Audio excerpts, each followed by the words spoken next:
Dobrý den, opět vás zdravím z firmy Alarmy Vojtěch. Na tomto voze jsme instalovali několik systémů, takže bude k němu více videí. V tomto bych vám chtěl předvést jenom modul deaktivace start stopu. To znamená, po nastartování vozu dojde k tomu, že start stop se vypne v podstatě, jako byste zmáčkli sami tlačítko, ale nemusíte se o to tlačítko starat.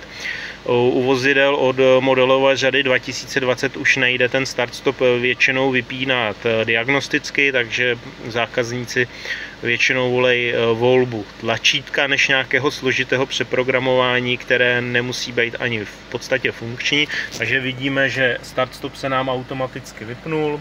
Máte možnost ho kdykoliv zapnout, ale v podstatě při každém dalším nastartování vozu se deaktivuje. Jinak zde máme ještě Vampire, aktivní imobilizační systém, a DPF Control, který dohledáte v dalších videjkách u nás na kanále. Mějte se fajn, ahoj.